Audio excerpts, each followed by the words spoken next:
Nüüd aga kehakeele puhul on ju terve ports asju, mida silmas pidada. Ja üks nendest on see, mida teha kätega. Ja vahetame slaidi seal taga. Mida teha kätega? Öelge mulle, mida esinejad kätega teevad, kuhu nad neid panevad ja mismoodi nad neid hoiavad. Ahah, Angela Merkel, jah. Kui sa näppudega niimoodi ka teed, siis on jälle hammide lugejatele tegevust. Mida veel kätega tehakse?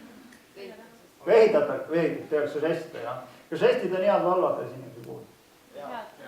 No jah, enamasti head, eks ju, aga nüüd siin väike nõuanne.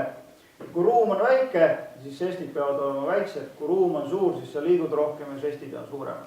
Kui sa esined kaameras otse, nii kui see kaamera seal on, siis sa ülemäära palju üldse žestikuleerida ei saa ja liikuda ka ei saa, sest siis sa näed veider lihtsalt välja, eks. Žestid annavad sinu jutule ilmekust juurde, sellepärast, et kui sa ütled midagi, mis on meeter pikk, no ütle näiteks kala oli meeter pikk, tema silma läbimõõt oli 30 sentimeetrit, siis te just nagu saate aru, millest jutt käib, aga proovime teisiti. Kala oli selline, meeter pikk ja see ei ole kalamehe jutt, silm oli selline, eks ju. Ja siis me täpselt aru paneme kujutlusvõime tööle. Ja kui me räägime esinemisest edasi, siis me peame ju kõiki oma kuulajate meeli kaasama. Siin on üks seltskond inimesi, kes õpib silmadega.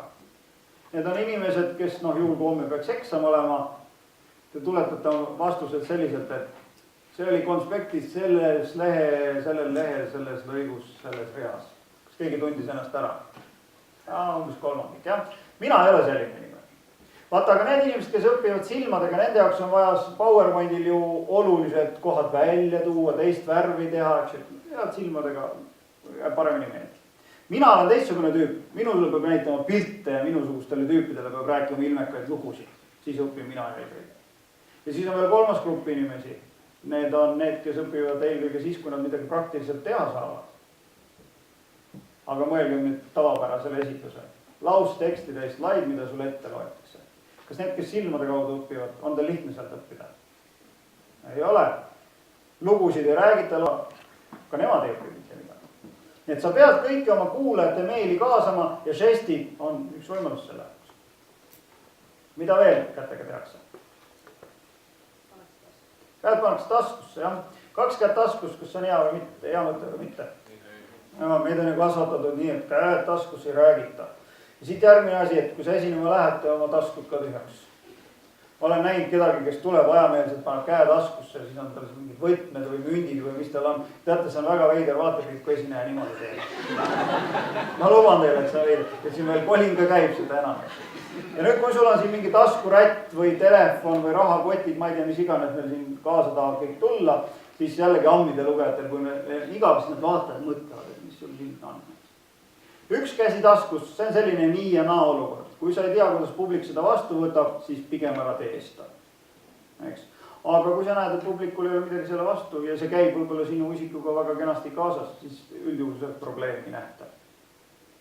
Mida veel kätega tehakse? Hakatakse midagi närviliselt mudima, sõrmust või prille. Ja, võtame siis, hakatakse midagi närviliselt mudima, sõrmust või prille. Ma nimetan neid tüüpe kullassepadeks. Või neid, kes oma ehteid näpivad. Naiste rahvastel kombeks mingisugune pikk ehe on teil siin ja siis te kipute seda keerutama. Meeste rahvad ja naiste rahvad, ka sõrmust, eks ju. Siis on veel tegelased, keda ma nimetan rätsepateks. Need, kes oma riietega toimetavad. Naiste rahvad tulevad oma pika salliga. Selle aasta talvel nägin, kus üks naiste rahvas tegi niimoodi oma salliga. Ja siis sa vaatad, et mõtled, et kas ta näost läheb punasemaks, ta kägistab ennast, mis ta teeb. Mingi nähtamatuid ebemeid on vaja ära pühkida. Ja siis naiste rahvastel, mingi värk on teil sellega. Vaadake, väikesed lapsed, neil on vaja üles kerida kõike. Aga naiste rahvastel on nii, et teil võib olla üks hürp siin seljas, seda on vaja alla poole. Ja kui sa tüütu oled sammide lugejad, paned kirja. Siis mingid esemete näppimine, pastapliiad, vaja klõbistada või nii. Poliitikutel muuseas õpetatakse, et kui sa esinema lähed, võta pastakas kaasa, sest et sa saad oma pinge sinna suunata. Lisaks pastakaga, kui sa osutad, see ei ole nii agressiivne, kui sa näpuga käega seda teed. Aga neil õpetatakse seda ka, et kui sa esinema lähed, siis pastakas peaks olema ühes tükis ja selline, mida ei ole võimalik lahti keerata, ei ole vaja võimalik klõbistada või näppida. Ja ma olen näinud tänaseks päevaks umbes 4 korral, kui esineja ajameelselt keerab pastapliiatsi lahti. Vedru paneb. Ei ole mõne. Mida veel kätega tehakse? pannakse selja peale. Käed selja peale, jah. Paljudest halbadest valikutest on see üks vähem halvemad. Kui sa siin ei seisa kuidagi veidralt, siis on ju kõik korras, vähemalt ei tee su said kätega mingisugused veidrust. Mida veel kätega tehakse?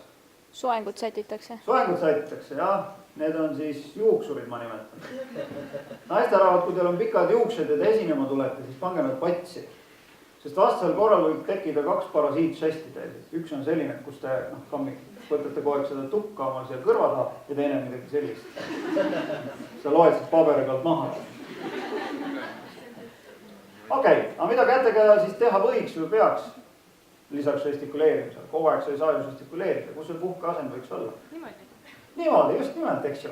Kui mind ei usu, siis vaadake ETV arhiivist Pealtnägija saadet, kus hoiab Mikkel Kärmas käsi, kui ta ei žestikuleeri. Ma hoiab neid siin selja taga, mõnikord siin ees, eks ju, kaamera ees võib-olla ei ole isegi probleemi, kui sa suure saali ees oled ja närviliselt niimoodi hakkad tegema, see veider. Aga muidu tal on käed siin ees, ei mitte sellisel moel, eks ju, vaid selliselt ja žestid, mida ta kaamera ees teeb, suures plaanis olles, ongi sellised pisikesed. Algaesineja jaoks muidugi kõige raskem asend on see, et kui käed lihtsalt siin küljega on. Algaesineja tahaks üldse enne esinemist käed küljest maha keerata ja maha jätta, aga kui seda teha ei saa, siis ongi veidrus. Mina soovitan, et hoia käsi siin ees. Ja ma mäletan ühte oma tudengit, kes harjutuse ajal tegi niimoodi kogu aeg. Ja kui ma temaga rääkisin, siis selgus, et on üks suur mure on see, et mida kätega teha. Ma ütlesin talle, et võta paber kätte. Ja mõtles selle peale, et ei, et ma ei saa seda võtta, sest et käed värisevad ja siis kõik näevad ja paber lagiseb. Ma ütlesin talle, et aga võtta siis mitu. Kas teie jaoks on vahet, kas mul on üks paber käes või siin mingi patakas? Ei ole, eks ju. Senikaua, kuni nad siin tähelepanu kõrvale ei juhi, on ju kõik korras. Aga siit väike hoiatus. Ma olen näinud esinejad, kes tulevad kohale titega. Ja titeks on midagi taolist.